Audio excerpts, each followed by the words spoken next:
ഇപ്പൊ കന്നഡ സിനിമയാണെങ്കിൽ ഇപ്പൊ ശരിക്കും കന്നഡ സിനിമ ഇപ്പൊ ഒരുപാട് സിനിമകളായി. ഇപ്പൊ കന്നഡയും മലയാളവും ഇതുപോലെ നമ്മൾ KGF ശേഷം കുറെ സിനിമകൾ കന്നഡ നമ്മൾ മലയാളികൾ കാണാൻ തുടങ്ങിയിട്ടുണ്ട്.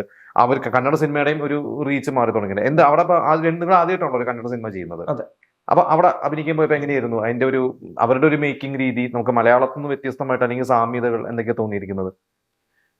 ഇത് കൂടുതലൊരു ത്രില്ലർ സ്വഭാവമുള്ള സിനിമയാണ്. അതുകൊണ്ട് തന്നെ ഇതിനൊരു നമ്മുടെ ഏറ്റവും കൂടുതൽ നമുക്കൊരു 2 സിനിമകൾ വരുമ്പോഴത്തേക്ക്, അല്ലെങ്കിൽ 2 ഭാഷയിലുള്ള സിനിമകൾ വരുമ്പോഴത്തേക്ക് അതിന്റെ സാംസ്കാരികമായിട്ടുള്ള വ്യത്യാസങ്ങളാണ് കൂടുതലും ഉണ്ടാകുന്നത്. ഇപ്പൊ ഉദാഹരണം പറഞ്ഞു കഴിഞ്ഞാൽ ഇപ്പൊ നമ്മൾ KGF ആണെങ്കിലും അല്ലെങ്കിൽ കാന്താര എടുക്കുകയാണെങ്കിലും, കാന്താര അതുപോലെ തന്നെ സൂഫം എന്ന് പറഞ്ഞ സിനിമയാണെങ്കിലും, അല്ലെങ്കിൽ അങ്ങനെയുള്ള ഒരുപാട് സൗത്ത് കന്നഡ ബേസ് ചെയ്തിട്ടുള്ള ഒരുപാട് സിനിമകൾ ഇപ്പൊ ഇറങ്ങുന്നുണ്ട്. ഈ സിനിമകളുടെയൊക്കെ പ്രത്യേകത എന്ന് പറഞ്ഞു കഴിഞ്ഞാൽ അതൊക്കെ ഒരു ഗ്രാമപ്രദേശത്തിന് അവരുടെ ആചാരങ്ങളും വിശ്വാസങ്ങളും അല്ലെങ്കിൽ ജീവിത രീതികളും ഒക്കെ അടങ്ങിയിട്ടുള്ള ഒരു കൾച്ചറൽ ഐക്കൺസിനെ ഭയങ്കരമായിട്ട് കാണിക്കുന്ന സിനിമകളാണ് അതിനകത്ത് വരുന്നത്. അപ്പം അത്തരം സിനിമകൾ ഒരുപക്ഷെ നമുക്ക് ഒരു വടക്കൻ കേരളത്തിന്റെ ഒരു രീതിയൊക്കെ അറിയാവുന്ന ആളുകൾക്ക്, അല്ലെങ്കിൽ അവിടുത്തെ ഒരു ജിയോഗ്രഫിക്കൽ ഫീച്ചേഴ്സ് ആണ്. ഇപ്പൊ തെയ്യം പോലെയുള്ള കലാരൂപങ്ങൾ നമുക്ക് അറിയാം. എന്ന് വെച്ചാൽ ഇവിടെ ഒരു മധ്യ കേരളത്തിലോ അല്ലെങ്കിൽ തെക്കൻ കേരളത്തിലോ ഉള്ളവർക്ക് അറിയുന്നതിനേക്കാൾ കൂടുതലായിട്ട് വടക്കൻ കേരളത്തിലുള്ളവർക്ക് അറിയാം. പക്ഷെ ഇതിനകത്തുള്ള ഒരു പ്രത്യേകത എന്ന് പറഞ്ഞു കഴിഞ്ഞാൽ അത്തരം സാംസ്കാരിക വ്യതിയാനങ്ങളുടെ ഒരു സ്പേസ് വളരെ കുറവാണ്. കാര്യം ഇതൊരു ഒരു ദിവസം നടക്കുന്ന കഥയാണ്, ഒരു രാത്രി നടക്കുന്ന കഥയാണ്. ഒരു രാത്രി ഒരു വൈകുന്നേരം തുടങ്ങി പിറ്റേ ദിവസം വെളുപ്പിനെ വരെ നടക്കുന്ന ഒരു പോലീസ് സ്റ്റേഷനകത്ത് നടക്കുന്ന കഥയാണ്. അപ്പൊ അതിനകത്ത് തന്നെ നമുക്ക് ഒരുപാട് ജോഗ്രഫിയോ ഒന്നും നമുക്ക് അതിനകത്തൊരു വരുന്നില്ല, പ്രതിപാദിക്കുന്നില്ല അതിനകത്ത് സിനിമയ്ക്ക്.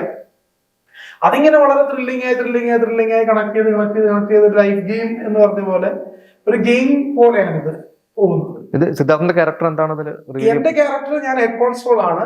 ഞാൻ ദാസ് എന്ന് പറഞ്ഞ ക്യാരക്ടറിന്റെ കൂടെ ഞങ്ങൾ ഒരുമിച്ചാണ് ഈ ക്യാരക്ടേഴ്സ് വരുന്നത്. ഇപ്പം അദ്ദേഹത്തിന്റെ കഥാപാത്രത്തിന്റെ ഏറ്റവും വിശ്വസ്തനായിട്ടുള്ള ഒരു എന്താ പറയുന്ന ഒരു ബഡ്ഡിപ്പേര് പോലെ നടക്കുന്ന ഒരു ആളാണ്.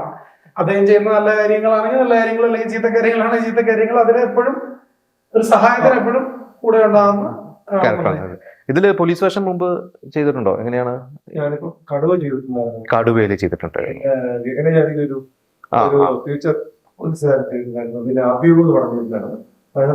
കടുവയില് നെഗറ്റീവ് അല്ലേ? കുറച്ചൊരു ഈ എനിക്കൂടെ ജോണ് പൊതുവെ പല ആളുകളും വിചാരിക്കുന്ന മലയാളിയാണെന്ന് പലർക്കും അറിയില്ല. എനിക്ക് തോന്നുന്നത് ജോണിന്റെ ഒരു പോസിറ്റീവും നെഗറ്റീവും എനിക്കും ഫീൽ ചെയ്തിട്ടുള്ളത്, ഒന്ന് മലയാളി ആണോ അല്ലയോ എന്നുള്ളത് നമുക്കൊരു, അതായത് ഒരു പാൻ ഇന്ത്യൻ ആക്ടർ ലുക്ക് ഉണ്ട്. പിന്നെ ഒന്ന് വില്ലനും അല്ലെങ്കിൽ പോസിറ്റീവ് ക്യാരക്ടറിനും പറ്റുന്ന ഫേസ് ആണ്. അത് ദോഷമാവാം ഗുണമാവാം. അങ്ങനെ എപ്പോഴെങ്കിലും ഞാൻ പറഞ്ഞ ഈ വരുന്ന സിനിമകളിൽ അങ്ങനെ അതൊരു നെഗറ്റീവ് ആയിട്ടുണ്ടോ അതോ പോസിറ്റീവ് ആണോ ആയിരിക്കും ഈ ലുക്ക്?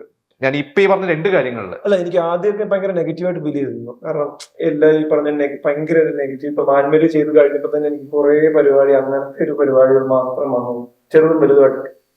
ഒരുവിധം കുഴപ്പമില്ലാത്ത പരിപാടി ഞാൻ ചെയ്തിട്ടുണ്ട്.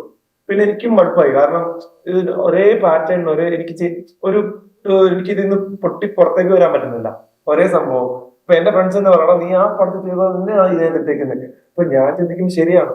ഇപ്പൊ വേറൊരു നമ്മളെ വിളിക്കുന്ന ആൾക്കാർ അന്തരീക്ഷത്തിൽ ചെയ്ത് അതേപോലെ അങ്ങനെ തന്നെ ടൈപ്പ് കാസ്റ്റ്. അപ്പൊ അത് കഴിഞ്ഞപ്പോഴാണ് ഇങ്ങനെ പോലീസ് ക്യാരക്ടർ ചെയ്തത്. പിന്നെ പടപടവേ പോലീസ് എനിക്ക് ഒരുപാട് പടം ഒഴിവാക്കി. വേറെ ഒന്നുമില്ല, എല്ലാം ഈ കുറഞ്ഞ ചെറിയ 2-3 സീനുകളും ഇത് ഒന്നും ചെയ്യാനില്ല. ചിലപ്പോൾ നായകനെ അറസ്റ്റ് ചെയ്യേണ്ട സീനായിരിക്കും, പക്ഷെ മെയിൻ സീനായിരിക്കും. പക്ഷെ അതും ഞാൻ കുറെ ചവിട്ടി. അപ്പൊ അങ്ങനെ വന്നപ്പോ കുറെ പടങ്ങൾ ഇല്ലാതായി. പക്ഷെ സ്റ്റിൽ ഞാൻ അതൊന്നും റിഗ്രറ്റ് ചെയ്യുന്നില്ല. എന്തായാലും നല്ല പരിപാടികൾ ഇതിന് ഫ്യൂച്ചറിൽ വരും എന്ന് വിചാരിക്കുന്നു. സിദ്ധാർത്ഥാണെങ്കിൽ ഇപ്പോ പോലീസ് ചെയ്തിട്ടില്ല. കാര്യം മേ ബി എന്റെ ഒരു ഫിസിക്ക് വെച്ചിട്ട് ഒരിക്കലും പോലീസ് വരാൻ സാധ്യത ഇല്ലാത്തൊരു മേഖലയാണ്. പക്ഷെ ഇതെന്തോ അങ്ങനെ വന്നു. അതിന്റെ ഒരു കോൺസ്റ്റബിൾ ആയിട്ടുള്ള ഹെഡ് കോൺസ്റ്റബിൾ ആയിട്ടുള്ള ക്യാരക്ടറാണ്. അപ്പൊ അത് കാരണം ഞാനിങ്ങനെ അതിന്റെ ഒരു ഇതുണ്ടായിരുന്നു ഈ ക്യാരക്ടർ ചെയ്യാനായിട്ട്. ഓക്കെ, ഇതൊന്ന് ചെയ്ത് നോക്കാം എന്താണ് സംഭവം എന്നുള്ളത്. അപ്പൊ എന്തെങ്കിലും റെഫറൻസ് പിടിച്ചിരുന്നോ? ഇല്ലല്ലോ അല്ല, ഞാൻ പറഞ്ഞ പോലീസുകാർക്ക് ആദ്യമായിട്ട് ചെയ്യണമെന്ന് പറയുമ്പോൾ ഞാൻ പറഞ്ഞ നമ്മൾ കണ്ടു വളർന്ന, അല്ലെങ്കിൽ നമ്മുടെ മനസ്സിലുള്ള കുറച്ച് ഇതുപോലത്തെ ഉള്ള പോലീസ് ക്യാരക്ടേഴ്സ് പഴയ ഒരുപാട് പേര് ചെയ്തിട്ടുണ്ടല്ലോ. അപ്പൊ നമ്മുടെ ഇന്നസെന്റിനെ പോലെയുള്ള ഒരുപാട് പേര് ചെയ്തു. അങ്ങനെ എന്തെങ്കിലുമൊക്കെ റെഫറൻസ് മനസ്സിൽ വെച്ചിട്ടുണ്ടായിരുന്നു? ഇല്ല, അങ്ങനെ ഈ പറഞ്ഞ പോലെ തന്നെ ഞാൻ വേറെയും പല സ്ഥലങ്ങളിൽ പറഞ്ഞിട്ടുള്ള കാര്യമാണ്. ഞാൻ അങ്ങനൊരു ആസ് എൻ ആക്ടർ ഒന്നാമത് ഞാൻ ഈ ഡയറക്ഷൻ എന്നുള്ള സാധനം കൂടെ കിടക്കുന്നതുകൊണ്ട് ഞാൻ പലപ്പോഴും വളരെ ബ്ലാങ്ക് ആയിട്ടാണ് പല സിനിമകളിലും പോകാറുള്ളത്. ഞാൻ പലപ്പോഴും കഥകൾ കേൾക്കാറില്ല. എന്നുവെച്ചാൽ നമ്മുടെ ഒരു സൗഹൃദ വലയത്തിലുള്ളതോ അല്ലെങ്കിൽ എനിക്ക് ഒരു ക്യാരക്ടറിന്റെ ഒരു സ്കെച്ച് കിട്ടിക്കഴിഞ്ഞാൽ അല്ലെങ്കിൽ കഥയുടെ ഒരു ഗ്രാഫ് അറിഞ്ഞു കഴിഞ്ഞാൽ പിന്നെ ഞാൻ അങ്ങനെ ഡീറ്റെയിൽഡ് ആയിട്ട് സ്ക്രിപ്റ്റ് അയച്ചു തരണമെന്ന് ചോദിച്ചാൽ ഞാൻ പറയും വേണ്ട എന്ന് പറയാറുള്ളൂ. പലപ്പോഴും ഞാനൊക്കെ പ്രിപ്പയർ ആവാതെയാണ് പോകുന്നത്. കാര്യം ഈ പറഞ്ഞ പോലെ ഞാൻ എൻ്റെ ഒരു പെർസ്പെക്റ്റീവിൽ ഏതെങ്കിലുമൊക്കെ ഒരു മറ്റേ അഭിനയ മുഹൂർത്തങ്ങൾ അല്ലെങ്കിൽ എക്സ്പ്രഷൻസ് ഒക്കെ ലോക്ക് ആയി കഴിഞ്ഞാല് അതായിരിക്കില്ല ചിലപ്പോൾ മറ്റേ ഡയറക്ടർ ഉദ്ദേശിക്കുന്നത് ബ്ലാങ്ക് ആയിട്ട് അതെ അതെ ഉദ്ദേശിക്കുന്നുണ്ടെങ്കിൽ അവിടെ വലിയൊരു കോൺഫ്ലിക്റ്റ് നടക്കും. ഈവൻ എനിക്ക് ഓക്കെ എന്ന് പറഞ്ഞാൽ പോലും എന്റെ ഉള്ളിൽ അതല്ലല്ലോ എന്ന് സാധനമില്ല. അതുകൊണ്ട് ഞാൻ ഒരു രീതിയിലുള്ള പ്രിപ്പറേഷനൊന്നും നടത്താതെയാണ് പലപ്പോഴും ആക്ടിങ്ങിന് പോകുന്നത്.